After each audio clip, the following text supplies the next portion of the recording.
You weren't going to help him at that point. No, it's not going to. All right, listen, we got Ricky Gervais in the studio, but Ricky, before you talk, we were told we have to give you an intro. Who by? This is one of your people. No. One of my people. No, I haven't got any people. You got so people. I know you're lying. You got people. They said you have to introduce Ricky Gervais in a certain way. So we're going to do that for you, sir. I think there was something that had to be read. Yes. A certain thing that needed to be read, which we have here in red. Yes. What? That's what they said we have to introduce you as. So Ricky wants to be introduced this way. Yes. So this is how we But came we up. figured, why just read it when we could do it proper? I don't believe any of this. I swear to God. Go on. Go on then.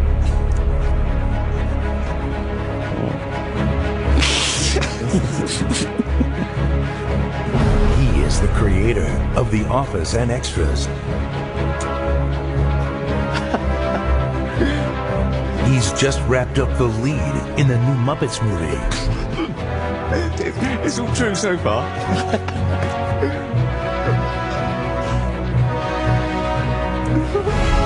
And his award-winning show Derek comes exclusively to Netflix this summer.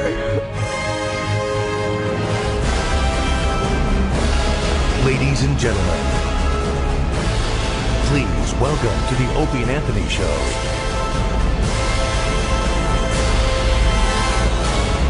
Ricky Gervais.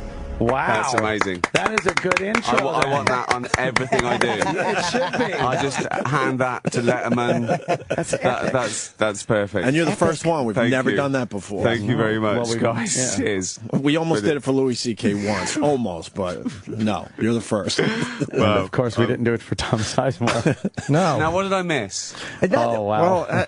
Well, we have to talk about it. Yeah, of course. Jimmy, Ricky, do you know Tom Sizemore? Yeah, sort of. Natural yeah. Born Killers. Saving Yeah. Private Ryan. Saving Right. Private Ryan. I don't Very know him personally, but yeah, amazing. I know of him, of course. Okay. Yeah.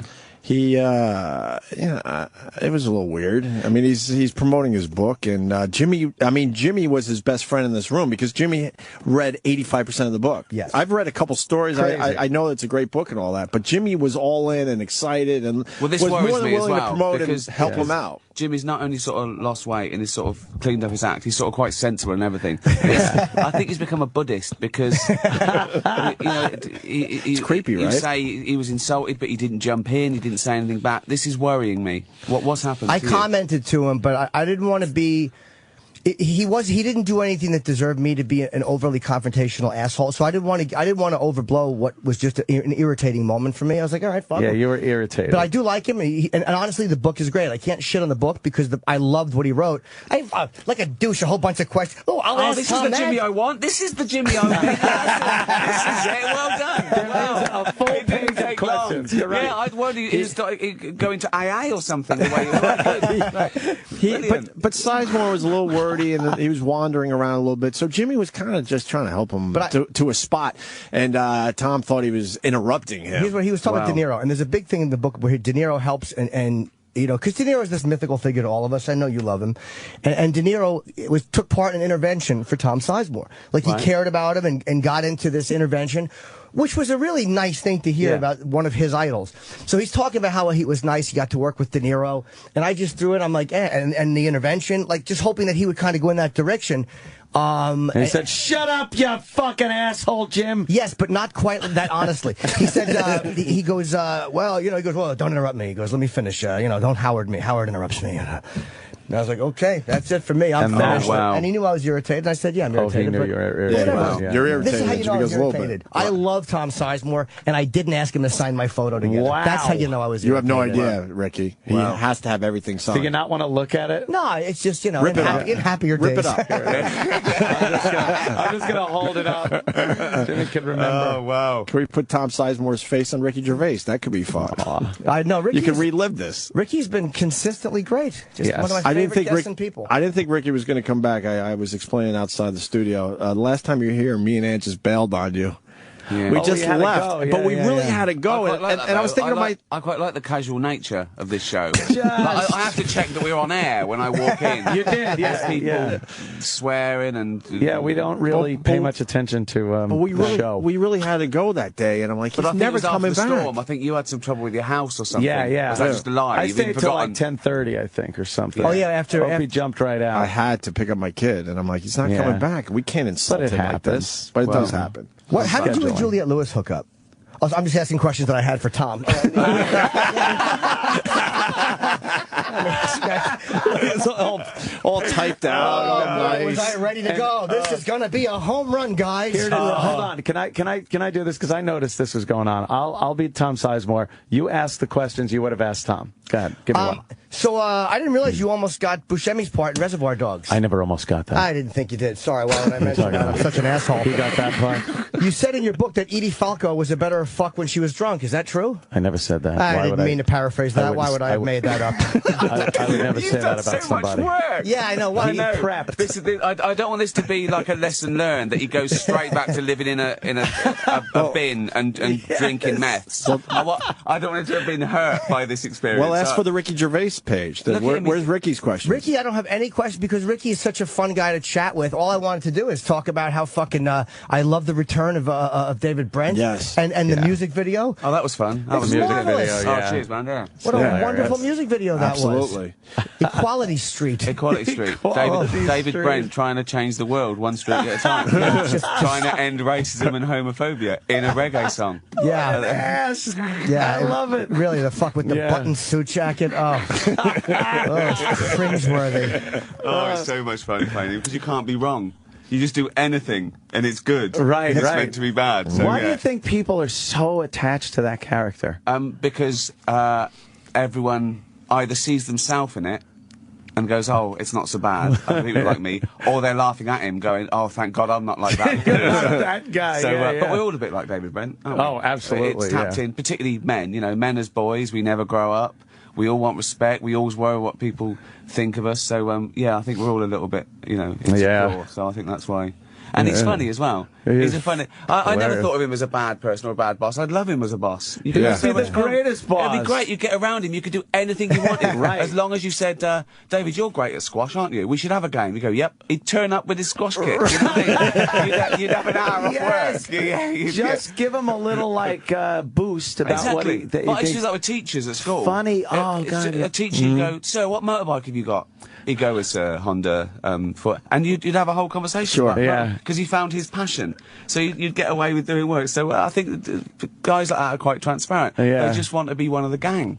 Yeah. They just want to, you know, they want to hang out with you. They want to be your mate. But what makes it such a masterpiece is the fact that it's not forced awkwardness. There's a lot of phony, forced awkwardness now on TV, you know, and it's just crap. But when you did David, you would take it to the uncomfortable moment, and then when everybody was like, "Whew," you wouldn't let them off the hook.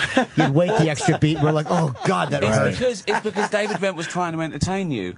He wasn't a nasty person, so he was trying to. He wanted to show the world what he had to offer. So he's sort of a nice guy deep down. And also with the music video, it's not that they're comedy songs. It's a middle-aged man shouldn't be doing them. No, they're not terrible. They're not bad. No, it's just inappropriate. He shouldn't be doing it in the office. Even if he was as good as Bruce Springsteen, he shouldn't be doing Bruce Springsteen. No. He should be doing his accounts. You know.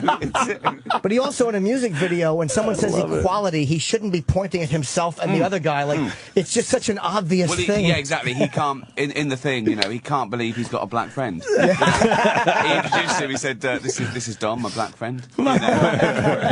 And Dom goes, "Just friend, just friend." You know? He's never got over difference. He's never got really.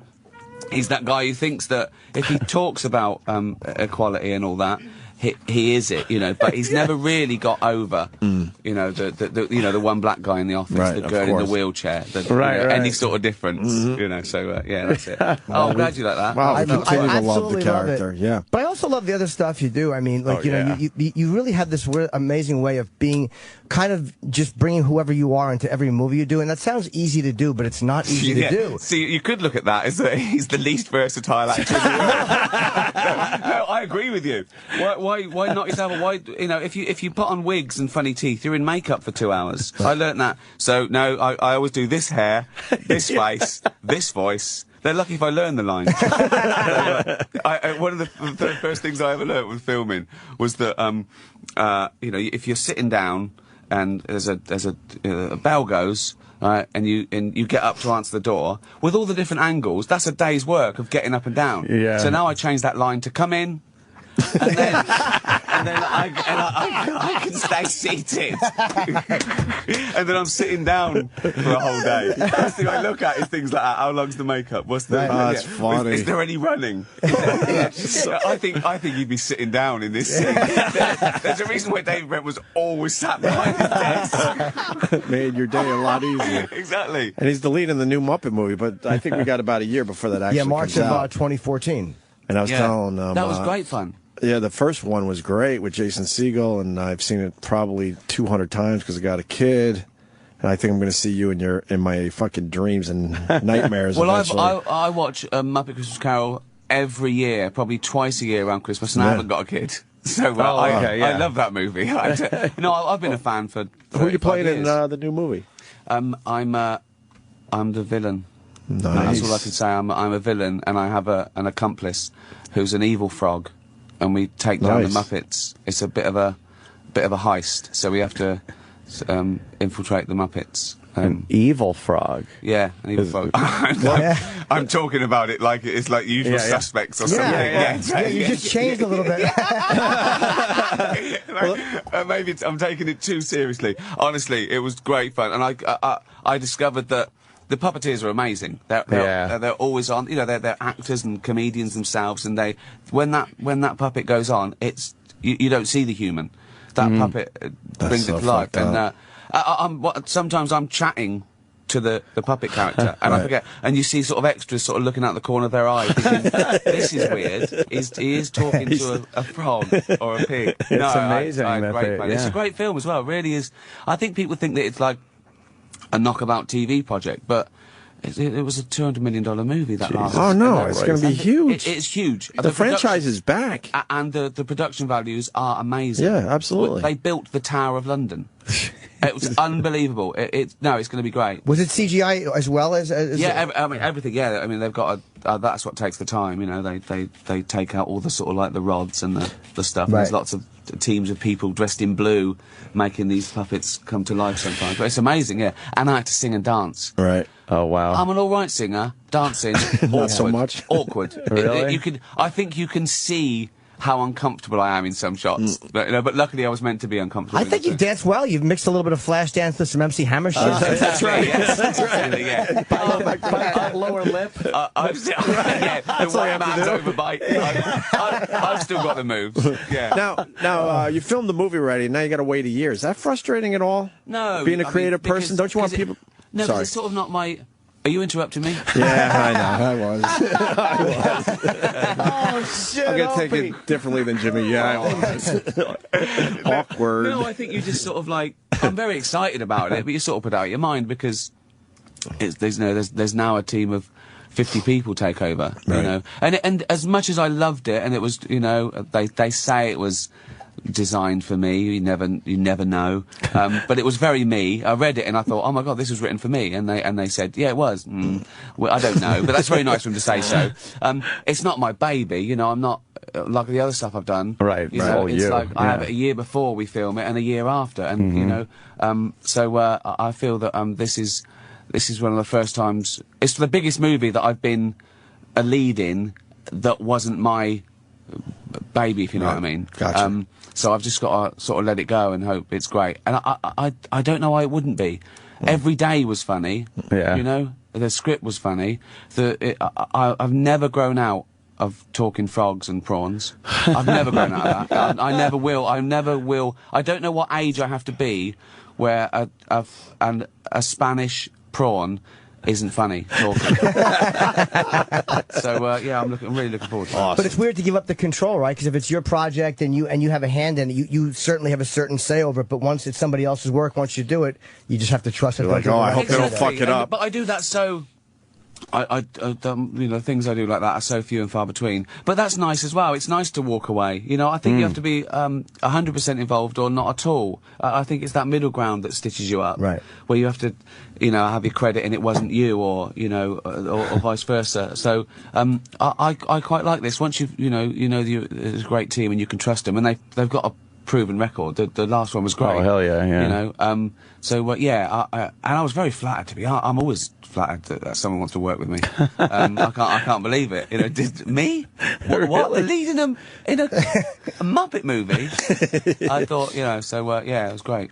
You're very active on Twitter too. I enjoy you on Twitter because it's nice to see such a large celebrity who isn't afraid of being confrontational or stating opinions. Or it's just nice to see because so many guys back away from stating a real opinion, and you seem to really enjoy it. Well, I do. I mean, I've never grown out of that. You know, you sometimes want to be above it, and you say, "Oh, let it go. It's an idiot," and then you think, you know what? Let's see what happens when I answer that. Let's see what happens when I go, what?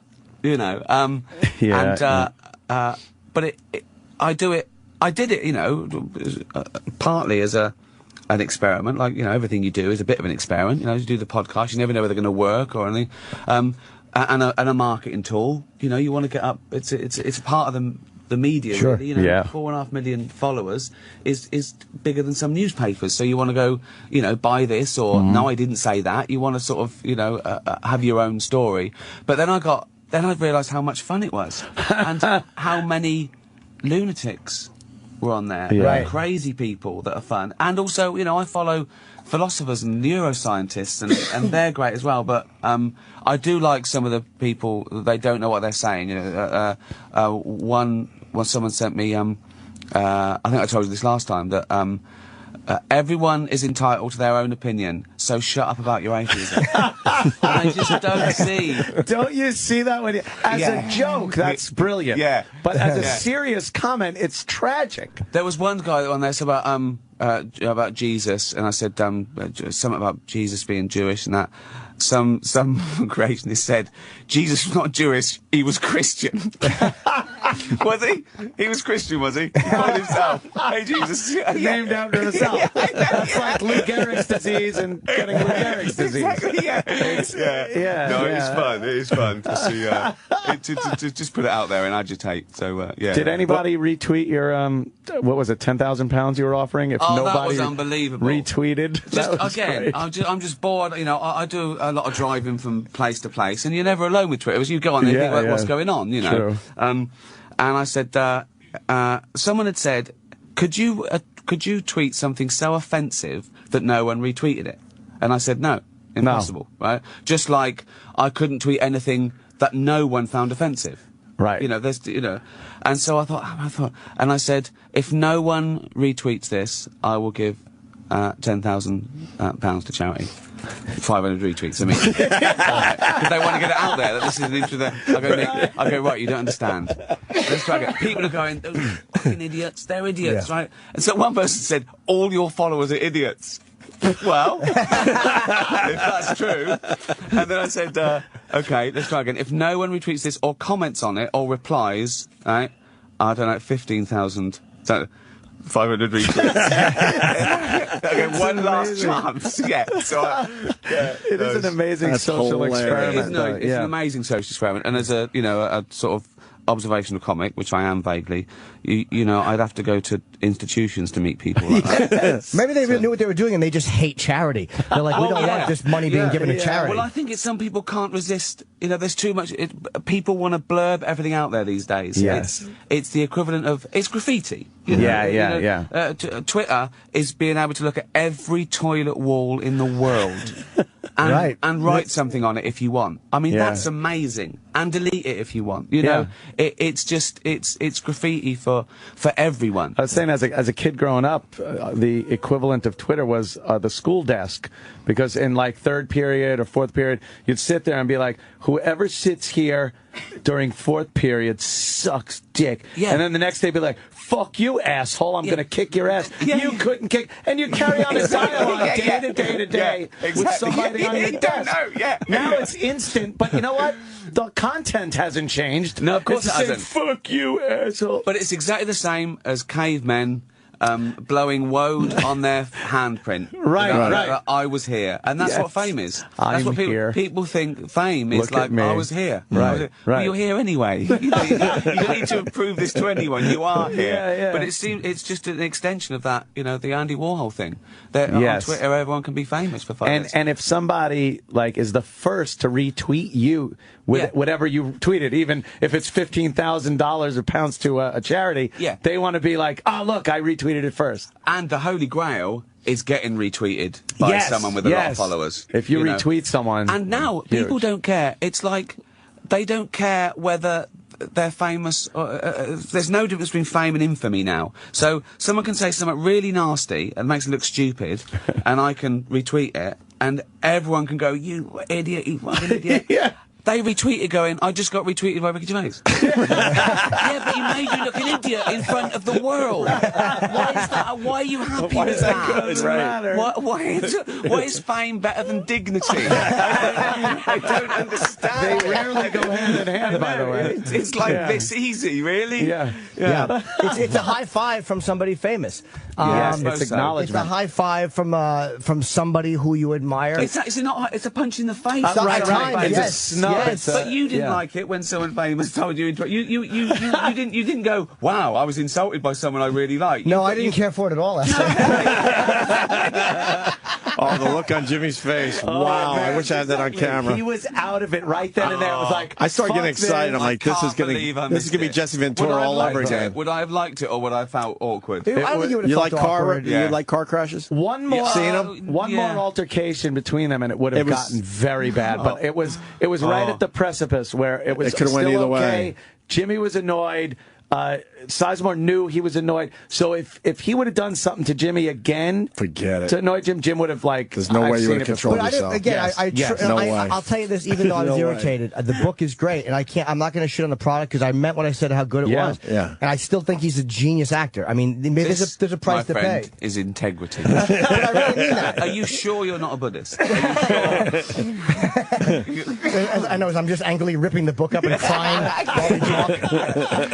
But it was. You showed self-control. Because you were ready to go. It would have been unreasonable to be overly rude because, again, he just said something in a moment, and whatever, that was his right. He didn't want to answer certain questions, and that was his right. I don't have to like it, but I can't be dishonest. And I did see you starting to get annoyed even before that with his lack of candor. Well, yeah, I think it's more from what I wasn't here. I think it was the injustice of it that you were actually trying to help him, and you were such a fan. Yes. It's like. I remember once my sister, when I was a kid, that the cat caught a mouse, and she stopped. She got the cat and she saved the mouse. She took the mouse out, and the mouse bit her, and she went, "You little fucker." Threw it. His mouse had just been saved. I bring it up all the time because there's so many examples of it. But the frog and the scorpion, the scorpion jumps on the frog's back, and why'd you do that? You're killing us both. It's like, I'm a scorpion. Well, how would that would have worked out? You knew I was Tom when you plugged my book. Yes. You should have known. I was just trying to help the guy. I wasn't punching him in the dick. It was just, but it was like, it's really weird. That's not bad, actually, because that's 40 minutes before you brought up your dick. It really is. He has changed. I know. I'm getting to be. I am a little Buddhist, maybe. Ricky's right. I'm wearing lighter colors now. I'm feeling better. It is strange to see you philosophical. In blues. You've never worn blue before. Not light blue, no. Hey, getting back to the idiots on Twitter. When blue and Jimmy is in the same sentence, it's usually exactly different spelling. It's usually a verb. When you said the idiots on Twitter, we got to mention Justin Bieber before we move on with that whole Anne Frank thing. That was amazing, wasn't it? Unbelievable. I couldn't believe my luck. Yeah. So he went to Anne Frank's house. And be fair, he's a young kid. Right. And, he went to Anne Frank's house and apparently he spent an hour looking around and he was fascinated, and that's great, okay? And also he had to sign the guest book. Yeah. Now, you know what? That's pressure. I get it from autograph hunters, and they say, can you say something funny? And you think, wow, I want to sit down and put some glasses on and go, right, funny? And I want to spend time on it, And so, he's a kid, he's under pressure, and he writes, Anne Frank sounds like a great girl. Right. Yeah, which is hilarious enough, right? Yeah, I know. Yeah, great girl. Yo, for Anne. Yo, Anne. Like a great girl. Shh, keep it down. Is that you, Justin? Yo, Anne, it's Justin. Shush, keep it down. Right? So he writes, this Anne sounds like a great girl. Hopefully she would have been a believer. Can you... It's just unbelievable. How stupid can you be? Yeah. What the hell? And so I tweeted... Yep. Yeah, I'm sure Anne Frank would have been a believer. He does music that is absolutely perfect for being played really, really quietly, so no one can hear it. Yeah. And then I started doing things like, Joan of Arc, you were a great girl. Hopefully you were a Gervais.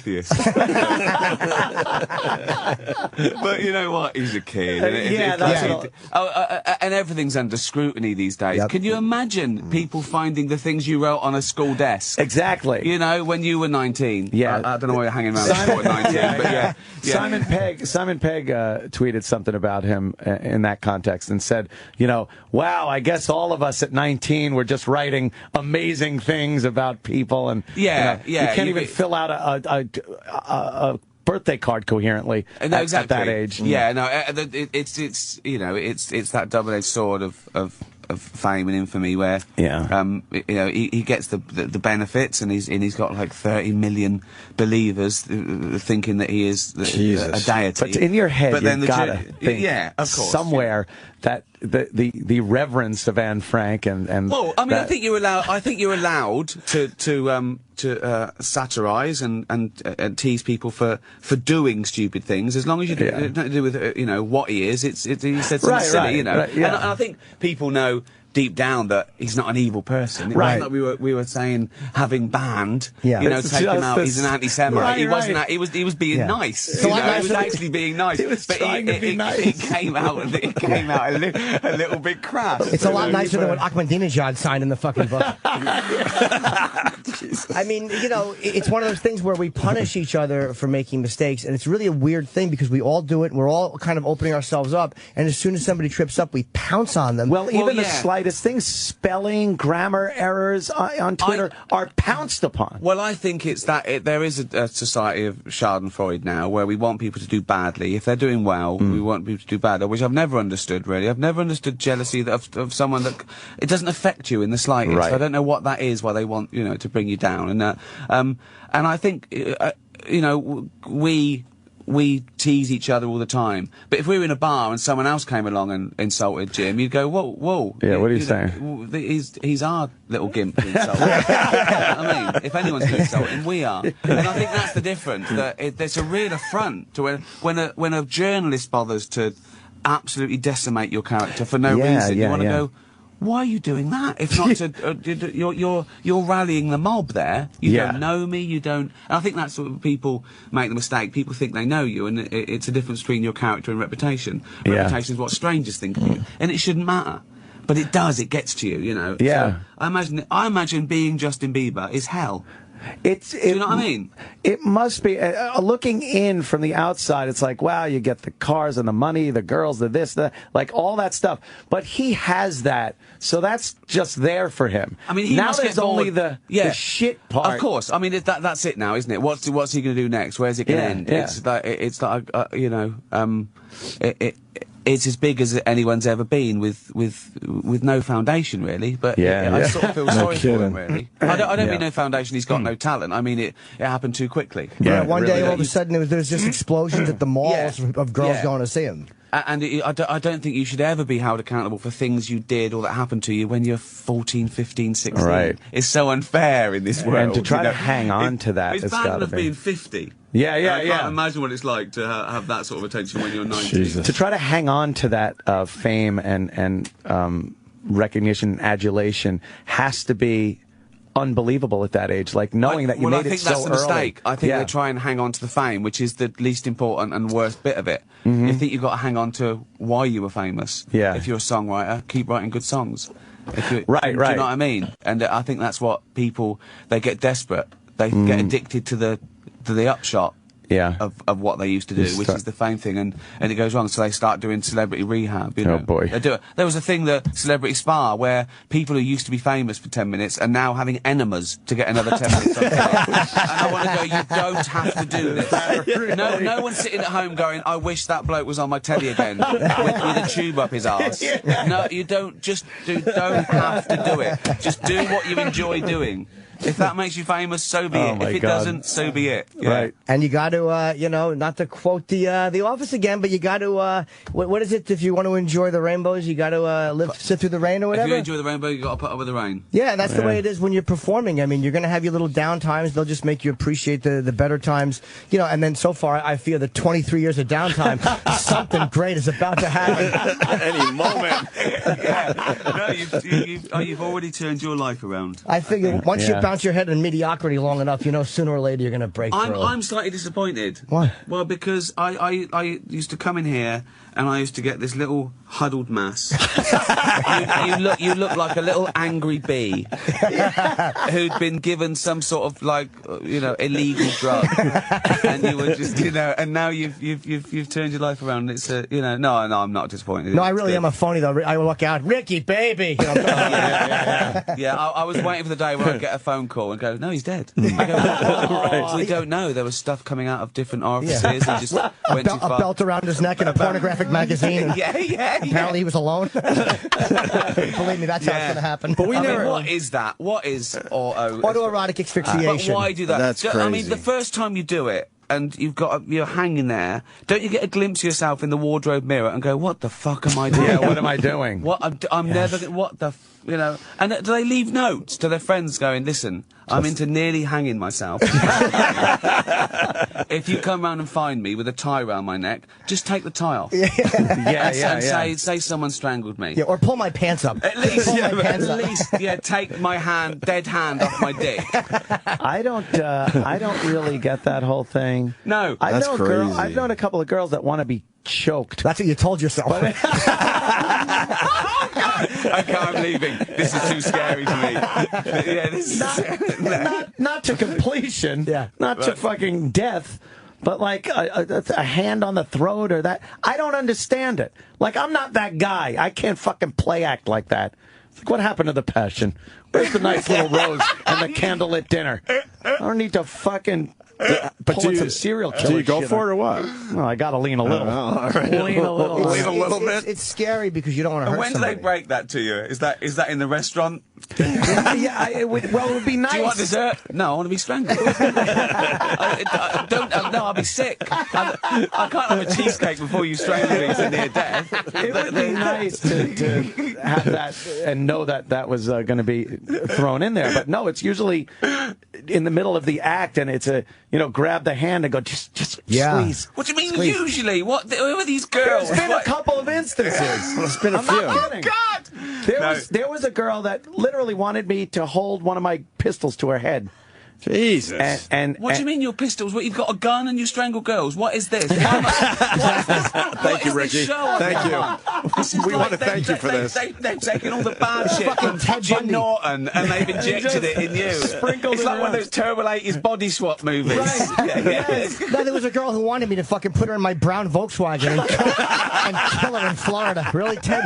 no. But listen, it wasn't me. Jesus told me. Jesus said this Slush needs. Well, the gun thing's fucked up. That scares me. And obviously, I am a responsible gun owner. I would not do it because you don't do that. It's crazy. No, I didn't. I swear. Did you get a toy gun? No, I just said that's nuts. I prefer crazy. A girl. I've been choked a few times, like lightly, and I can't think it's too difficult. I love it. Oh God, he's like a character from Breakfast at Tiffany's. Chokey Go Lightly. Hello, my name's Chokey Go Lightly. What the? No, that's too fucked up for me, man. It started off so well. It was like a normal interview for the first time. Last time we had chicks with dicks and sending pictures. Oh, I forgot about that. Yeah. Oh, who was here? We were doing the Buck Angel Bailey J thing with Ricky Gervais. Sure, I forgot about that. Sure. Yeah. Okay. We put you in a tough spot that day. You've never been in a situation where it was like a little like, wow, that's kind of weird sexually with a girl. No, go on. Yeah, with a girl. No, go on. No? This is your show. Oh shit! What? Just me? Yeah, just me, right? Yeah. Anthony's coming unraveled. You've never had them say no, but you knew they meant yes. You've never put blackout curtains on your van window. No. Just needs one person to agree. Oh, have you ever injected a girl with a maggot and watched the fly hatch out for her eye? Nothing makes you feel worse worse than when you're pulling that rolled up carpet out of the back of your van in some meadow somewhere. Yeah. Oh God. Are you still doing stand-up? Yeah, but I haven't done it for ages because the pressure to do a new show. I mean, in England, you can't really. Once I've committed it to DVD or you know or on TV, you've got to start again. Yeah, right. Brand new. Yeah. I have been doing some stuff in Europe though, where it hasn't been released on DVD. You know, and that's been great, and that's been sort of like the greatest hits. I felt like the Rolling Stones going out there. Right. Oh, cool. They've seen it, but it's on YouTube, but you get a round of applause. Right on. It's like, wow, this is good. Hey, he's doing But no, Satisfaction. Yeah. but you know, in you know, same in America, England, and America. You know, if you're a high-profile comedian at all, you've got to do new stuff every time you go out on a tour. Even if they don't hate you, they will. It's hard to make them laugh twice at the same joke. It's different, isn't it? With joke, you know, you can't con them. You've got to say it. If I did it again, I'd say it was the old show, and but. You know, also part of the fun of it is doing a new show. Yeah. As much as long as that takes, you know, it takes a year to get a new show together. Right. But then, you know, if you can play it around the world, it's not like it's a waste of time. You know, I think I undersold my first few shows. I did about 20 and I put them on DVD because I wanted to start a new thing. Right. But I milk it a bit more than that now, and Sure. also because my profile's up around the world now, I do want to sort of play it out more, and it's fun. It's a nice experiment, you know, playing it. Because the thing I've learnt is, with outside the language barrier, if they speak English, it's the same everywhere. Yeah, there's little references you change, like a cultural reference in London and something. Yeah. The winner of Big Brother in England wouldn't be, you know, travel here. Right. You can either change the joke to make it, you know, you know what? I'll tell you what makes the biggest difference around the world is the day of the week and the venue. So Really? the warmer, the cozier, and nearer the weekend it is. Oh yeah. That's what makes the difference. It doesn't matter whether you play New York, London, out of town, Stockholm, anywhere. If you've got that comedy crowd, they are the same. Those People jokes love go their down weekends. the same. If you put you know laid it out on a sort of you know a sonic graphic layout, it would be exactly the same shape. Wow. Every joke, every gasp, every bit of timing. It's the people are the same. People are the same wherever you go. Just remember that. And here's the quality street. Do you work out? Because again, when you have a high profile, you know, like I've seen Chris Rock work out material, obviously Louis. And you know, people have a certain expectation. Yeah. So it's almost ego deflating to go in and go, look, I'm just gonna shit the bed if I have to. At Yeah, a you've small got to do club. that. You've got to do, but more than that, when your high profile is, you've got to put it out there. This is the first time you do it. This is a work in progress. It's Right. $5. Right? But journalists still come along and say it was a bit ropey. Right. Oh, Jesus. And you go, And they know. of course they know. They know the process. They know, you That's know. frustrating. It's really annoying. So, and where do you do it? You know, because when you're going to play an arena, there's no point warming up in a bar. 'Cause it's pointless. It's a completely different vibe. So I book a theatre and I use other comedians to make the bill up, make it really cheap, and then gradually phase out other comedians till I'm doing an hour of warm up, Oh, no and kidding. then I can go out. That's smart. But it's hard. It is hard because you want to. No doubt, you yeah. can't do anything in private anymore. You know. Yeah. Particularly around your house. Yeah, well, lock the doors and put up the gates. I And had one woman slap me in the. She was on top of me. It wasn't angrily, but she was being very dominant, and she slapped me so hard that my fucking head rang, and I was like, "Oh, it's too hard," and then she just mocked me. For my fucking This is some sort of weird confessional. Yeah. It's great. I love that. She was being dominant, and then she mocked me. Oh, she did. This is great. Yeah, Did you ask her to hit you? Well, we just kind of knew it was the vibe, you know what I mean? She was telling me, do you love mommy? Yeah, she was a fucking wild one. Wow. Yeah, she was a good Jesus. egg. That's weird. And I said I did. But whatever, you know, I was going to... My only regret before you cleaned up your act like you have is that you never went to prison. 'Cause that would have been a great book, wouldn't it? How you survived in prison. We all know how I would have survived. Definitely. The same way I make my living, with my mouth.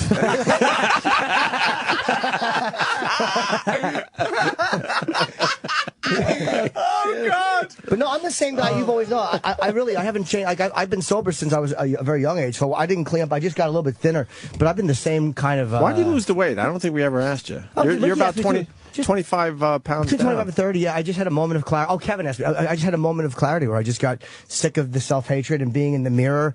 And it was just, I'm still working on it, but it was just that fucking, like, that visceral, like, you are shit. Like, that feeling of in the mirror, that hatred of your own body, the embarrassment. Would you take your shirt off when you were with girls? I hated doing it. Dude, I put on one time an acrylic, like like a nylon shirt that was form-fitting. And as I'm rolling it, it's bubbling over my tits. I'm like, this is why I don't own a shotgun. Because this would be all over right now.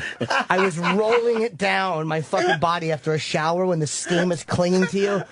And now it's like you buy shirts. It's like you don't have to obsessively look for an XL that your shoulders will hang over and it will hide the tit. It's like it's okay to buy a medium. That's like, I mean, you know, you lost a lot of weight, so you know also, it's the health thing as well. It's good thinking that, you know, I'm going to live a bit longer now. Right. You know, it's more... eat more pizza and drink more beer. You know, that's it. I haven't given up. I haven't dieted at all. I just work out. I try and. What you eat? What you want to eat? I eat what I want to eat, and I think of it as fuel now. I think, right, I've done that cheesecake. That's 20 minutes on the treadmill. Right. That beer's half a mile. That beer's okay. So you know what I mean? I think, right, I'll work out for. Sometimes I have to work out for an hour just to know the cheesecake. Get rid of exactly. the- Yeah, but no, I don't. That's an amazing way to look at it. And also, I'm not thin. I'm just thin. No, as you I lost a was, lot of you know. weight though, but I'm healthier, without changing your diet, that's pretty amazing. Yeah, no, I couldn't do that. I didn't want to give up. I didn't want to give up drink. You know, 6 o'clock. I've worked out. I'm in my pajamas and I'm having a bottle of wine, watching TV, and that's, you know, that's sort of sacred. How often do you go to the gym? Like how often? Every day, because I do the bottle of wine every day. Yeah, and that's it. You know, but now I've tried to flip it. I used to think.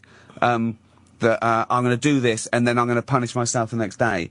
Now I flip that, so I think I've worked out today, so I'm going to reward myself tonight. Right. Yeah. So I've just done it. I've changed the cycle a little bit. Brilliant. Yeah. You just needed that one day of kind of catch up. Exactly. Yeah. I'm not punishing myself tomorrow. I'm rewarding myself for all Exactly. day There today. is something about just relaxing with a bottle of wine and It's just amazing. you I'm could addicted. ju- I'm so sort of nice. addicted to the. You know, they say that about heroin addicts. They found out that most street heroin is less than 4% heroin. Yeah. And what the addiction is the paraphernalia. the ritual that goes with it. Yeah, they found that the placebo effect worked nearly as well with some. Yeah. They just like and that's me. It's opening the bottle of wine and thinking I've been to work and now I'm gonna. Relax. It's the ritual of it. Exactly. Yeah. Big No, it's glass. great. It's brilliant. Yeah. It's amazing. great. It's funny, I read a book man. recently, I don't want to mention any names, but about a guy who was a heroin addict and a brilliant actor, and he was on methadone, and they said, and Tom Sizemore said that they weaned him off methadone through his Tang, and it was like 70 days before they told him, you're off the methadone. They kept lowering his milligrams, but he was so addicted to that ritual. right. I'm sure if I said that to him, he'd go, that's totally wrong. No, that's wrong. It couldn't happen like that. But it's, you know. What it was- actor? Does he name the actor in the book? No, it was him. It was him. Oh, it was him. It was him. I thought was you just said- joking. I was just joking, but okay. it was Tom, and it's amazing how this ritual. Like for me, it's sex, and I used to, you know, when I used to cruise street prostitutes. But this Yeah. Go on. was before the internet. Yeah. I had that was the a pain, ritual, wasn't it? Yeah, it was awful. Jesus. Yeah. So much easier. It was like it's like fucking going to the mall. Like, now it's so much easier to go on eBay. But I would go to. They would always have to come Second hand. One mental owner. They would have to come approach my car from the right side. The ritual of seeing them and pulling up and then approaching my passenger window. It was all a weird ritual that came with it that was much more Why important. do I just accept this from you? If someone came and sat next to me on a bus and started saying, "Can I tell you about when I used to cruise prostitutes?" I'd get off. I'd leave. Oh, of course you would. But with you, I just go, yeah. Go on, Jim. Tell us. Yeah, what happened? It's fascinating. Yeah, I guess because none of it hurts anybody, and it's all. It's not. I'm not ashamed of any of it. I mean, maybe moments of it, but it's not all. It's not terrible stuff, and it's stuff that a lot of people do. I don't know why. I'm guessing. This is why I wouldn't be embarrassed to hear it. Yeah, You got a good book out of it, I so. think you could do your own life story. Well, I've always been. I figure if I'm going to attack other people or make fun of other people, I always try to tie in my own shit. Like when I was making fun of Mel Gibson or Tiger Woods, I tell the truth about myself because then it's like, yeah, I got the right to make fun of you, but this is me first. You know, I'm of course. shitty too, and a lot of guys don't want to do that. That's usually the worst crime with anyone who's pointing the finger is hypocrisy. Yeah. You know, that's what it's like. These you know evangelists. they're talking about family values, but it's, nothing's further from the truth. Or truth. the people who legislate against gays, and it turns out, like, how satisfying is it to see one of them caught? I mean, I think outing, of course, is wrong, but you could see why they were getting frustrated. Yeah. Going, well, you're stitching up our life, and we know you're gay. It must have been just nearly impossible not to blow the whistle on them, you know? Yeah. And it's never really like, wow, he was caught in a house having a fine dinner with another gentleman, discussing things, and then going to bed and having a wonderful lovemaking session. Yeah. It's just the dirtiest bathroom with a hole in the fucking stall wall, shoving his shit through there. It's just always some degenerate sex that they get caught this story went round when I was a kid, which I assume must have some truth in it because it made the local paper. There was a guy, a 17-year-old guy, who went to our school. We didn't know, we were much younger, about 14, 15, and he'd got done for lewd behaviour in a toilet. And there was this place they used to go down, and you know, the glory hole, which I always wonder what those holes were in toilet walls. Why are there these holes appearing, right, in toilet cubicles? So he waited there for ages, apparently, and sooner or later, you know, a dick came through the hole, and he sucked it off. And when they went out the cubicle, it was his dad. Oh shit! Come on. Now that's the story. And holy fuck! Yeah, and whether it's apocryphal or not, the Brady Bunch, the lost episode. yeah, it's funny. The Partridge Family would have been such a different show, wouldn't it? I just think of the kid going home after school, going, "All right, Dad, yep, fine, yeah, not too bad, yeah, that's too much, isn't it? That's literally too much to imagine. Yeah. True. That'd be really bad if you saw the dad bringing the old drill up to the bathroom at home after that. Well,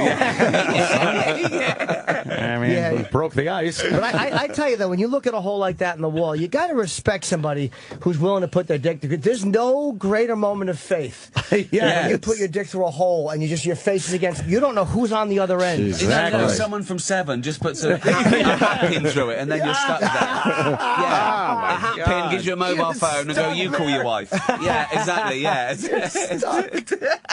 Oh God! Or an angry boot. Yeah. Or it's either going to be wonderful or terrible. There's got to be crazy. Yeah, I'm sure there is. Well, I'm glad we touched on all this. Yeah, that was good. Okay, it was lovely.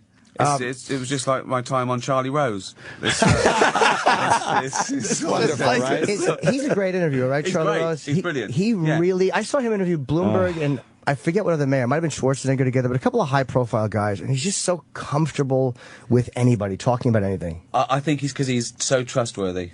He's one of those people that sensationalise. He does his, I do like those old journalists. I think people have given, journalism's given such a bad name in the last 20 years, and rightly so, because most people they're scum now. They're bloggers. They're graffiti artists. Most journalists, you see it every day where everything's tweet this if you agree with a comment, or after a blog, and they just want traffic. So they say the worst, most horrific, contentious things. And again, they don't care whether it's abuse or not. They keep their job because they've got all this traffic. They just like numbers. Internet traffic is everything now. Right. Because they look at it in terms of, just like column inches, but now it's monetarised. They look at it now, they go, well, this is worth...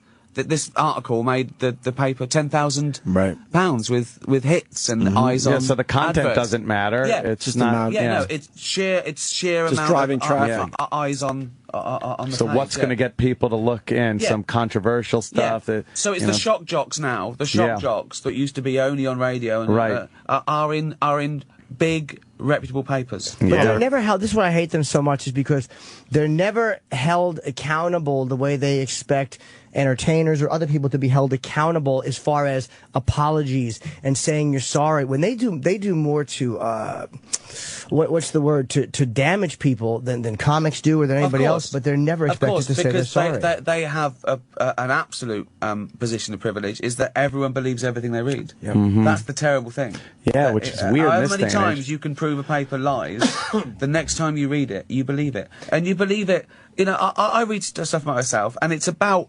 50% inaccurate. It's never anything bad. They don't go and saying I strangle women or but it's all 50% inaccurate, okay? And so am I to assume that everything I read is probably... You have to. Yeah, absolutely. Yes. Absolutely. I've read things about my friends, and I've gone to them, why'd you do that? And they went, I didn't. And I go, oh, of course you didn't. I'm such an idiot. People believe everything they I read. read it, yeah. And papers know that. They know it. There was a time of journalistic integrity where I guess you could, believe what you were reading, and the journalist, to his best knowledge, he was writing the truth. Now, though, it's like, a blogger, he's got no ethical fucking gauge that he's got to live by. But it's much better in America. I mean, the interviews I do in America, they've held on to that, that semblance of integrity. And they're starting to lose it. They do try and, whereas in England there are some papers that really don't care. They know they're lying. Yeah. I found out, I did this thing where someone asked me about, oh, now you've got all this money, how do you avoid tax? I went, I don't avoid tax. I love paying tax. I came from a background where I was, some of my family on welfare. I went to a state school. I wouldn't be where I was. I'd probably be dead. I love paying tax. I think everything I get is half mine. And I hate tax exiles. These people that just, they rape their country and then move away so they don't have to pay tax. I hate them. So the headline was, Ricky Gervais slams tax exiles, such as... Oh, no. I didn't say that. And then that got picked up to straight Ricky Gervais slams so-and-so. And so I said, I didn't say that. And I called a lawyer and said, that's libelous, isn't it? He said, no, you can't sue over a headline if it's explained in the copy. Who just did? Someone else just did that. Fucking terrible. Crazy. Isn't that terrible? Someone else just sued over a headline, though, because they said it was put there for everyone to see and get and they said people walking by it. Of course. You know what? People assuming a headline. I mean, I'm scared of the percentage of people that see a headline and don't read the copy. Don't read any of it, right? It must be big, Huge. Of course it's not a big deal, because I don't like tax, but for that person thinking, why is he mentioning me? What have I done to him? And it's just not true. That's the point. I didn't mention them, and they know that, but... Again, it looks like confrontation. People want to see fights. That's that Schadenfreude. People watch reality shows. They don't want to see people sitting around getting on in Big Brother. They want to see a fight. Yep. They want to, that's what they want. We're aggressive. Right. We're Action, aggressive the drama. species. Yeah. We want drama. Have you ever thought of I've thought of doing this too, videotaping your own interviews, like when you're Yes, doing... I have, yeah. Oh, I fantasize about following journalists home. And now I think, but then I realise that no one cares, actually. Yeah. This journalist who's slagging you off, or a blogger, he's getting $50. That's You know what I mean? Yeah. He's a troll. Yeah. And he's not happy. But if they misquote the worst you... thing you can do is actually engage them, because then they've won. So it's just swatting flies. Just ignore them. Yeah. They're nothing.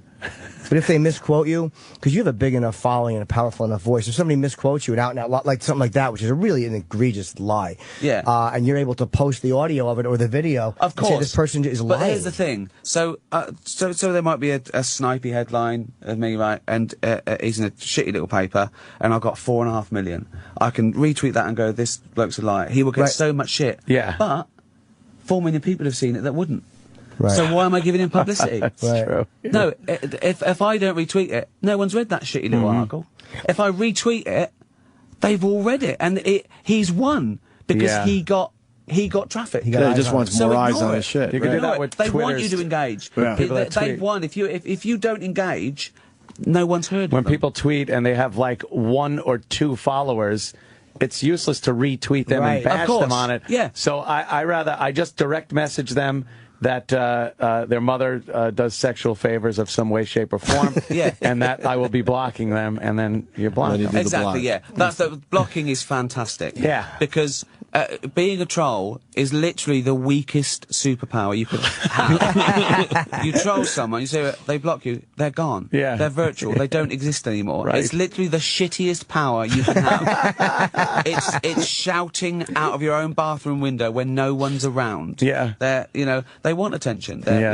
Just block them. So how will love a pathetic good am I, though? block. Fantasizing through Ricky. Like, wouldn't it be great if you could have a Predator drone, film everything, and then follow the people home and prove that you were right? No, everyone goes through that. Everyone goes through that thing. Because it's the injustice of it. Yeah. And deep down, decent people hate injustice. And that's what it is. It's injustice. People want to... but again, it's all these people that spend their life slagging off Madonna, with vitriol, they want to be a friend. Yeah, of course. If Madonna called them up and said, "Listen," Oh my God, they'd be pals. Honestly, they want to be their friend, and they haven't got it. They've got no access. They've got no. There's a great bit. My new favourite show is House of Cards on Netflix. It's Kevin Spacey's amazing. I'm on episode 6, which I watched in like 2 nights before I came. It's amazing, and there's one great bit in it that's sort of analogous to this. There's this sort of homeless guy, and he's chained himself to the railings outside the Senate, and he's screaming and shouting, and Kevin Spacey comes out, and they go, "Don't go over there," and Kevin Spacey just goes up to him and goes, "No one can hear you. No one cares." And he just leaves the bloke chained there, and he just walks away. And that's exactly how you should treat these trolls and these bloggers and these people who want attention. They'll never get it. Don't give it to them. Suffocate them. Yeah, it's hard. Not literally, like, well, no. Like Anthony. In a moment of passion, perhaps. If I can't get my pistol out and ram that in the back of her head. I think we should stop there before we say something. Yeah, of course. Yeah, we learned a lot about Anthony today. That's for sure. We have to. Ricky, it's always a pleasure, my God. that's I great. love having Ricky Properly promote. Yes. The great Ricky Gervais. YouTube.com, of course, Ricky Gervais, and it's just Ricky Gervais on Twitter. But the Muppets movie, it is called Muppets Again. It comes out March 21st of 2014, and you know. I'll get you advanced copies of Derek as well, which is coming to Yes. Netflix. Yes. Please do. I'd love you to see great, that. man. Yeah, I'll get them sent over to you. Yeah. And we didn't talk about Derek. How many seasons are you on with Derek? You done 1 or 2? Just one. Okay. Just one. First 6. I'm right in the second series now. It's just been picked up again, but it hasn't even come out here or rest of the world, which is happening soon. So Netflix is what you need. Netflix is the best. Netflix is the future. Man. Everyone has it. It's the Love future. it. It's the future, and so is YouTube. Yeah. Netflix and YouTube. Yeah, we're really breaking and the internet. Muppets. The Muppets, the real future. Twitter. Brilliant. Thank you, guys. Thanks so much, Ricky. And in more good news before we close, I will be at Magooby's Joke House in Baltimore tomorrow and Saturday. Wow. Yeah. Lots of seats available. Go and see him. I'll tweet it. Tweet me a link. I'll tweet it. I'll tell him to go. All right. The great Ricky Gervais. Cheers. We'll see you guys tomorrow. See you later, man.